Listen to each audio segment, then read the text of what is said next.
नमस्कार विद्यार्थियों, पेश है आपकी लेवल 3 की बूस्टर वीडियो 4।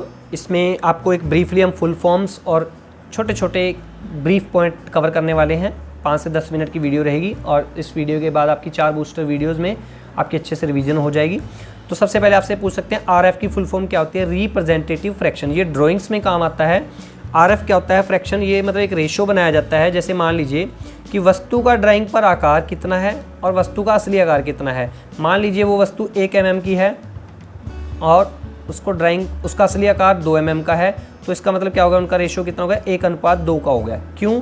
क्योंकि कई बार क्या होता है कि ड्राइंग बहुत बड़ी, जैसे ट्रैक्टर है, ट्रैक्टर को इतनी सी शीट पर बनाना पॉसिबल नहीं है, लेकिन हम क्या करेंगे, उसके मान लीजिए कि 1 मीटर ट्रैक्टर के 1 mm को हम ट्रैक्टर के 1 मीटर के बराबर मान लें यदि हम, तो हमारा वो रेशो बन जाएगा। यहाँ पे हमारा 1 mm आ गया मान लीजिए, और यहाँ पे हमारे जो मीटर में सेंटीमीटर जैसे 1000 हो गया, तो हमारा 1:1000 का रेशो हो गया। तो वो हमारा क्या हो गया? RF निकल आया। तो इसको बोल सकते हैं छापी गई वस्तु असली वस्तु की यदि आधी है, 1:2 है। यदि 2:1 है तो छापी गई वस्तु असली वस्तु की दुगनी है। तो ये मतलब वस्तु का ड्राइंग पर आकार है। ये इस तरह आपसे पूछ सकते हैं कि 1:2 से क्या तात्पर्य है, वो दुगनी है, आधी है। तो आपको ये पता होना चाहिए, ये फॉर्मूला वस्तु का ड्राइंग पर आकार बटे वस्तु का असली आकार, और RF की फुल फॉर्म पता होनी चाहिए। एक आपसे पूछ सकते हैं कि यदि हम ड्राइंग बनाते हैं, किसी का फ्रंट टॉप व्यू बनाते हैं, मैंने बताया हुआ आपको ड्राइंग में, जैसे हमने गिलास का बनाना है, यहाँ पे फ्रंट ऊपर से कैसा दिखेगा, साइड से कैसा दिखेगा। तो ये व्यू बनाने के लिए हम एक साइन का प्रयोग करते हैं, संकेत का प्रयोग करते हैं। क्योंकि हमने उसको फर्स्ट एंगल में बनाया या थर्ड एंगल में। फर्स्ट एंगल में बनाने के लिए उसका ये साइन होता है, ये देख लीजिए, इसमें ये शंक्वाकार सी आकृति और इसके पीछे सर्कल लगेगा, इसमें सर्कल आगे हुआ। तो ये साइन 1 नंबर का आपके पास मार्क्स का आ सकता है कि फर्स्ट एंगल का साइन बताएं और थर्ड एंगल का साइन बताएं।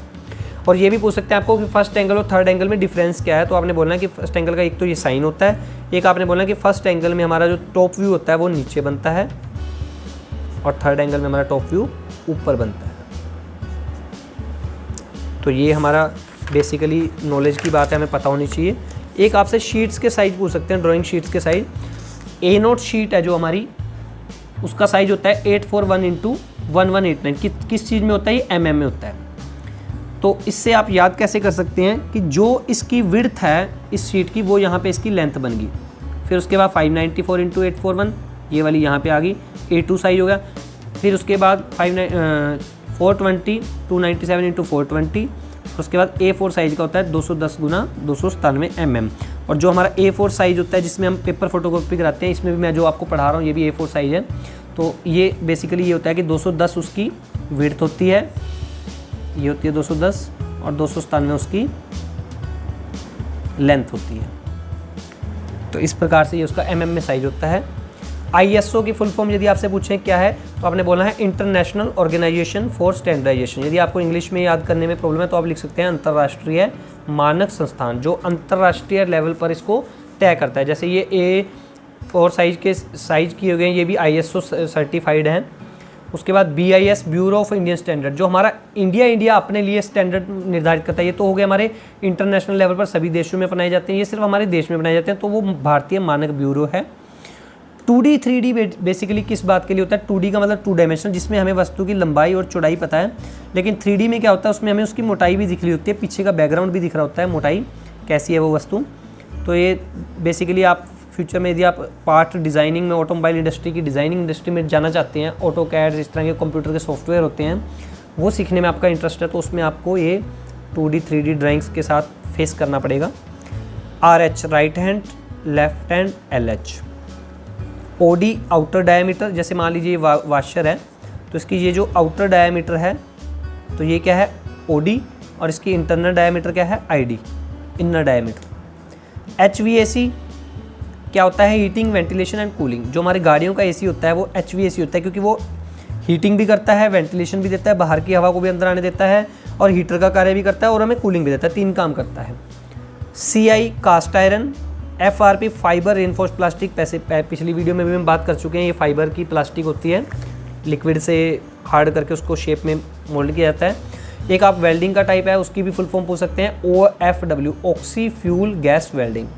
MS का पूछ सकते हैं मेन स्केल, VS का वर्नियर स्केल, LCD का पूछ सकते हैं liquid crystal display. RPM revolution per minute, मतलब 1 मिनट में कितने चक्कर हैं, तो वो उसके क्या होंगे RPM। MIL क्या होता है, माल फंक्शन इंडिकेशन लैंप। ये इस टाइप की एक येलो कलर की लाइट होती है, आप किसी गाड़ी में भी देख सकते हैं एग्जाम्स के बाद। तो ये क्यों आती है, क्योंकि जितने भी गाड़ियाँ हमारी इलेक्ट्रॉनिक वाली आजकल आ रही हैं तो उसमें सेंसर लगा हुआ है, दिमाग लगा हुआ है, कंप्यूटर लगा हुआ है। तो यदि हल्की सी मान लीजिए कोई चूहा हमारी कोई वायर काट गया तो वो हमें पता नहीं कहाँ से कटा है, लेकिन उस सिस्टम की वर्किंग में कोई ना कोई गड़बड़ तो आ गई, तो उसका सिग्नल कंप्यूटर को चला जाएगा और वहाँ पे एक लाइट ब्लिंक होगी कि आपके किसी न किसी सिस्टम में कोई फॉल्ट आ गया है। और यदि हम उसको कंप्यूटर पर, लैपटॉप पर लगा कर देखेंगे तो हम बता सकते हैं कि इसके इस सेंसर के आसपास कहीं ना कहीं फॉल्ट है। GPS किसको बोलते हैं, ग्लोबल पोजिशनिंग सिस्टम। ग्लोबल का मतलब होता है वर्ल्ड वाइड, पूरे विश्व में। तो विश्व के अनुसार हम किसी की भी पोजीशनिंग चेक करने के लिए किस सिस्टम का प्रयोग करते हैं, GPS का। नेविगेशन करते हैं, मैप्स में देखते हैं हम, तो वो उसकी एग्जैक्ट पोजीशन बताता है कहाँ पर है। DIS driver information system, driver को इंफॉर्मेशन दे वो सिस्टम। CDI इसकी फुल फॉर्म है कैपेसिटर डिस्चार्ज इग्निशन। ये वाली इग्निशन सिस्टम में कॉइल का प्रयोग तो होता है, डिस्ट्रीब्यूटर का नहीं होता, तो CDI यूनिट होती है अलग से। FIP फ्यूल इंजेक्शन पंप, जो ये डीजल में यूज़ होता है। ये मतलब डीजल की नोजलों को इंजेक्ट करने के लिए हाई प्रेशर पे डीजल को भेजता है, जिससे कि वो धुंध के कणों में बंट जाती है और डीजल ब्लास्ट होता है। MPFI multi point fuel injection system, ये आजकल जो कार्बोरेटर आने बंद हो गए हैं, बाइक्स में भी आपको बता दूं लेटेस्ट न्यूज़ कि बाइक्स में भी कार्बोरेटर आने बंद हो गए हैं, तो उसमें भी अब क्या चलेगा, हमारा MPFI सिस्टम चलेगा। तो उससे क्या होगा कि बाइक्स पेट्रोल गाड़ी में भी अब इंजेक्टर प्रयोग होने लग गए हैं इस टाइप से। तो उसमें काफ़ी छेद होते हैं, 2 या 3 छेद होते हैं, मोर देन 1 उसमें होल होता है, तो इसलिए उसको मल्टी पॉइंट फ्यूल इंजेक्शन बोलते हैं। CVTI charge variable time ignition. और SAE society of automotive engineer, automotive engineer की एक सोसाइटी है जो हमारे काफ़ी ग्रेड तय करते हैं। जैसे हमारा देखा होगा आपने 20W40, इस तरह का हम ऑयल इंजन ऑयल डलवाते हैं, 15W40। तो ये किसने तय किए हैं, हमारी सोसाइटी ऑफ ऑटोमोटिव इंजीनियर्स ने ग्रेड तय किए हैं। ये विंटर में कितनी विस्कोसिटी देगा, मान लीजिए 15W40 है, ये मल्टी ग्रेड है हमारा इंजन ऑयल, तो ये क्या होगा कि गर्मियों में तो हमें ये वाली विस्कोसिटी देगा और सर्दियों में हमें ये देगा।